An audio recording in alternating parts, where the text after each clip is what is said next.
Olha, eu tava certo pra fazer um vídeo sobre O Protetor 3, que entrou recentemente no cinema, mas aí eu despretensiosamente liguei a televisão e comecei a zapear na Netflix e encontrei um filme que eu nunca tinha ouvido falar, tá? Eu nunca tinha visto nenhuma matéria sobre ele, chamado O Jogo Justo. E comecei a assistir, me interessei pela premissa do filme, e eu tenho que dizer que ele me pegou completamente de surpresa, porque ele trata do cotidiano de duas pessoas, né,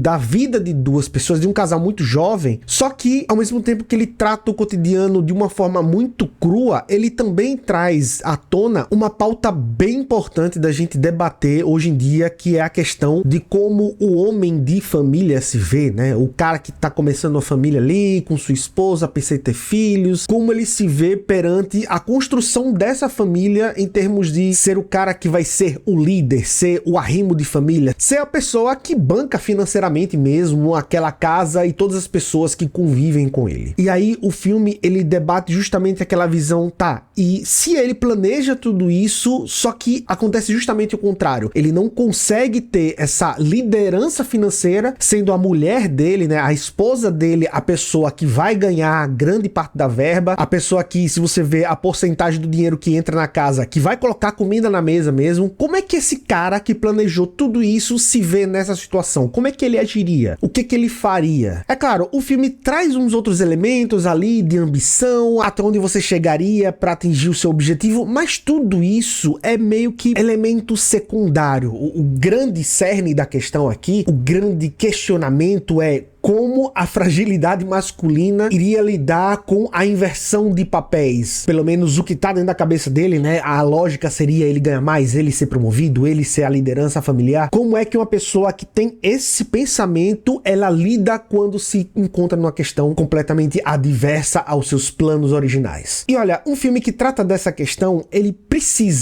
pede pra ser intimista. Ele pede pra olhar para os personagens e abordar situações do cotidiano, situações onde os diálogos são muito intensos e as interações entre os personagens principais são mais intensas ainda. E justamente por isso, porque o filme pede e executa isso, é que as atuações estão em evidência aqui. E aqui eu peço já desculpa se eu tô falando o nome dos dois atores errados, mas a Phoebe Dynevor, que faz a Emily, que é a protagonista desse filme, e o Alden Ehrenreich, que faz o Luke, o esposo dela, eles entregam muito, entregam demais. Mas antes da gente entrar nessa parte de atuação, do que é o filme, né? Do que ele fala? Aqui a gente acompanha esse casal, que é um casal muito jovem, que trabalha no mercado financeiro, ambos na mesma empresa, e eles estão ali, o filme se inicia numa festa, não diz de que festa é aquela, mas mostra que eles estão muito apaixonados, que eles estão ali se divertindo bastante, e nessa festa ele propõe Emily em casamento. Ele quer se casar com ela, e o que parecia as mil maravilhas, logo deixa um ar de dúvida, porque a gente descobre que esse romance é algo meio impossível, pelo menos na realidade que eles estão ali, porque a empresa que eles dois trabalham não permite que funcionários se relacionem, ou seja, algo já anuncia que vai dar muito errado, ou um vai ter que sair da empresa, ou eles vão ter que se separar, enfim, ambos querem muito ficar ali, porque a empresa, ela tem muito destaque no meio onde eles atuam, e ambos querem crescer em seus respectivos cargos, só que há 2 anos eles mantêm isso em segredo, então isso, ao mesmo tempo que causa um medinho nos dois, a gente percebe que também acaba apimentando a relação deles, porque eles meio que se divertem, na hora que eles estão saindo de casa, eles pegam caminhos contrários para chegar em horas diferentes no trabalho, enfim, existe toda uma teatralização ali da vida deles, que acaba dando um certo tempero, a gente vê que eles se divertem com isso. E quando eles vão chegar no dia seguinte a essa festa, que ele propôs ela em casamento, e ela acabou aceitando, então ambos estão noivos, há uma demissão ali do chefe do setor deles, e existe um burburinho muito forte de que o Luke vai ser o próximo indicado a assumir a cadeira, então eles ficam ainda mais felizes, não tinham que dar errado, a vida deles só tava indo de vento em popa, tinha essa questão do segredo, mas enfim, se eles, na cabeça deles, né, se eles provassem que apesar disso poderiam dar lucro para a empresa, apesar disso poderiam trazer grandes aquisições de mercado, enfim, eles acreditam que no futuro tudo isso podia ser relevado, toda essa questão do relacionamento deles, caso isso não atingisse a parte primordial da empresa, que é ganhar dinheiro, e a gente tá falando de muito dinheiro. Então eles chegam em casa, comemoram demais, né? Porra, a gente vai casar e logo no início da nossa vida você vai receber essa proposta de emprego, vai ser maravilhoso, porra, vai ser muito bom. Então é um casal abençoado, é um casal de muita sorte, até que de madrugada, nessa madrugada, a Emily recebe uma ligação misteriosa e quando ela vai ao encontro, ela vê lá o Campbell, que é o chefão lá da empresa, e aí eles conversam e dizem assim, olha, você é o nome, certo? Porque você fez grandes ligações, grandes contatos, você fez grandes aquisições para a empresa, então você é a pessoa certa para assumir o cargo do fulaninho que acabou caindo fora. Ela, ao mesmo tempo que se vê muito feliz, ela também se vê meio devastada, porque tava certo de que o marido dela, de que o futuro marido dela, né, ia ser o cara, ia ser o comandante daquele barco ali, e quando ela conta isso para ele, meu amigo, você já vê na cara do bicho que só vai ser ladeira abaixo dali por diante. E como eu disse, esse filme aqui, o ouro dele tá na atuação dos dois, então você percebe na atriz que faz a Emily algo muito humano, algo muito verdadeiro nos momentos que ela precisa expor o nervosismo, é algo que ela faz com muita veracidade, você realmente acredita que ela tá nervosa com as situações que estão se passando, nos momentos que ela precisa mostrar que tem a cabeça fria, que ela tá tentando se concentrar, mas não consegue por algumas coisas que estão acontecendo na vida dela, essa confusão mental é muito bem colocada pela atriz, quando ela tá comemorando, quando ela tá com muita raiva, quando ela tá devastada por tudo aquilo que tá acontecendo, todos esses sentimentos são colocados de forma primordial. Eu não conheci essa atriz, mas vou ficar de olho quando tiver um outro filme dela, eu vou assistir pra ver se essa qualidade de atuação ela se mantém. E só uma curiosidade, em alguns momentos, claro, ela não se parece, se você colocar de frente uma e outra, ela não vai parecer, mas de alguns ângulos, às vezes a iluminação meio baixa, ela me lembrou muito a Emily Blunt em vários momentos desse filme, e como eu adoro a Emily Blunt, talvez isso tenha jogado ao favor da atriz, mas enfim, isso não diminui a qualidade técnica que ela apresenta aqui. E o ator que faz o marido dela, o Alden, cara, ele também tá muito bom nos momentos em que ele vai se perdendo, que ele vai degradando a relação dos dois e que ele vai mostrando quem de fato ele é perante o insucesso dos planos dele, né? Ele tinha tudo esquematizadozinho, ele sabia que iria pra frente, depois ia fazer aquilo, depois aquilo outro, e aí quando ele vê que é a mulher dele que tá assumindo o papel que ele sempre sonhou pra vida dele, ele despiroca de um jeito legal, na verdade ele bota pra fora aquilo que ele tinha no íntimo dele lá escondido, sabe? Nos momentos em que ele tá discutindo com a mulher, ele tenta não ser um macho escroto, mas você vê ele se segurando pra não falar uma merda, e quando ele solta, ele explode, e velho, esses momentos de, não, eu tenho que medir aqui o que eu vou falar, eu não vou aguentar e acabar falando, cara, é muito bom você ver o trabalho de um ator quando ele precisa interpretar esses momentos de limite psicológico, quando o cara tá lá no limite, ele quer esconder o que ele tá pensando de verdade, ele simplesmente vai lá e não consegue mais. Sempre que um ator, ele explode dessa forma e faz com que o espectador, faz com que a gente sinta o repúdio, ou pena, ou medo, nesse caso aqui nele, em mim só causou repúdio, nojo mesmo, mas enfim, quando ele faz com que esses sentimentos mexam com quem tá assistindo o filme,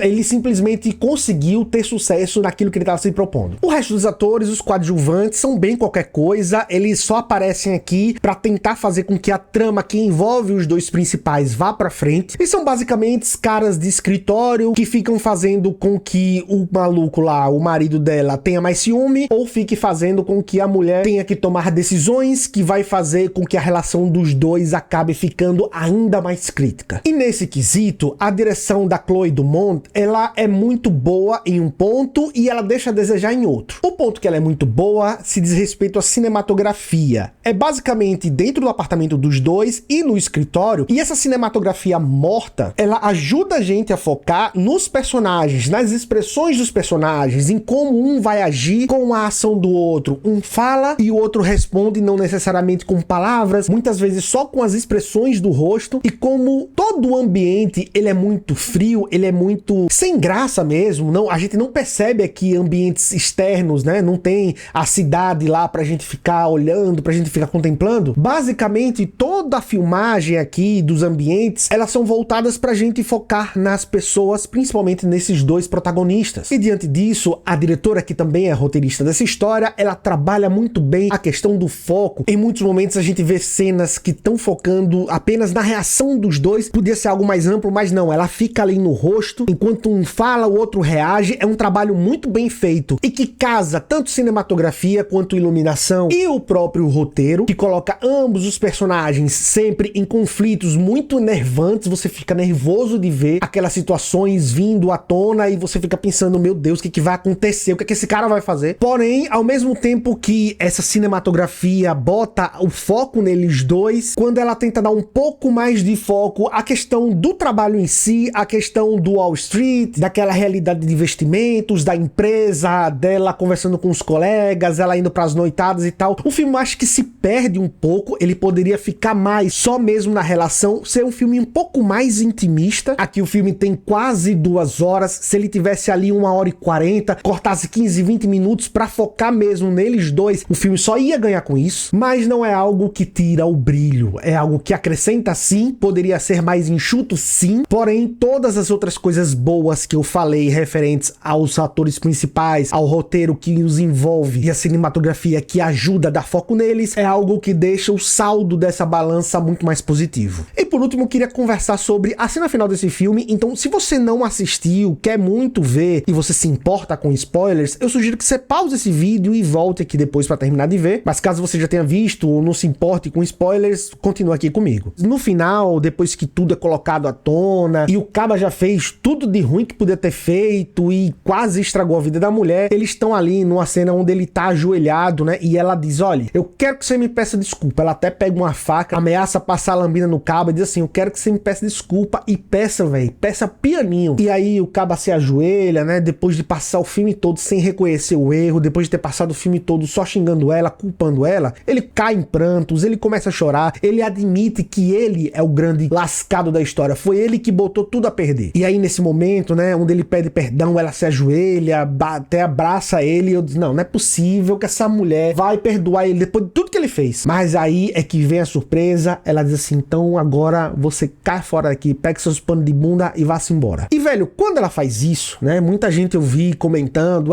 porque ela foi colocada como uma psicopata, foi colocada como maluca, e velho, não, na verdade, preste bem atenção, numa cena do filme, onde ele tá implorando pro Campbell um cargo superior na empresa, onde ele tá dizendo que ele é capaz, ele se ajoelha, ele chora, diz assim, você é o meu Deus, e essa aqui é a nossa igreja, deixa eu provar que eu sou capaz de assumir qualquer posição aqui dentro, deixa eu mostrar que eu sou capaz de dar o dinheiro todo que você merece do mundo. Então ele se humilha na frente de todo mundo, sendo que ele passou o filme todo humilhando a mulher, que foi a mulher que fez tudo pra ele, que foi a mulher que tentou fazer com que ele também fosse promovido, que foi a mulher que sempre tava lá do lado dele, colocando ele pra cima. E ao invés de reconhecer isso, ele tava ali ajoelhado, se humilhando, chorando pro Caba que não tava nem aí pra ele, que desde o início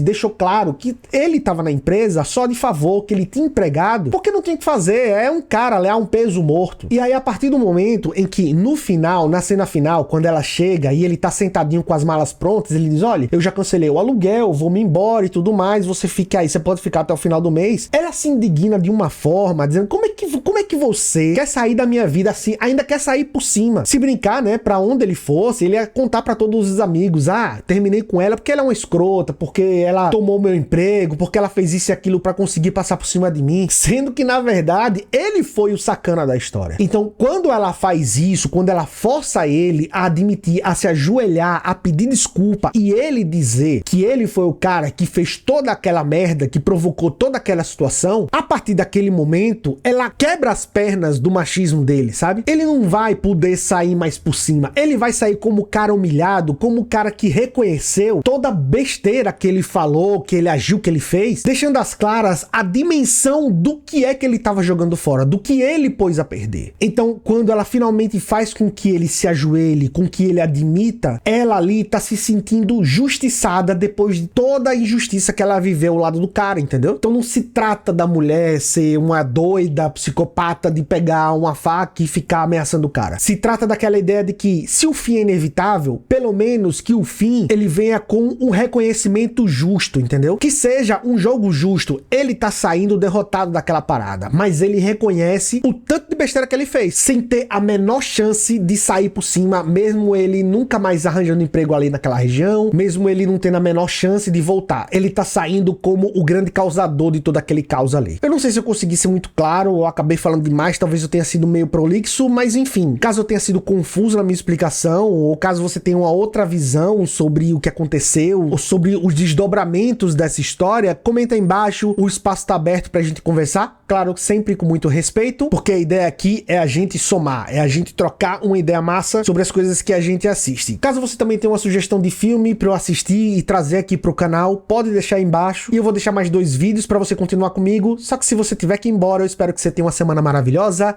e tchau!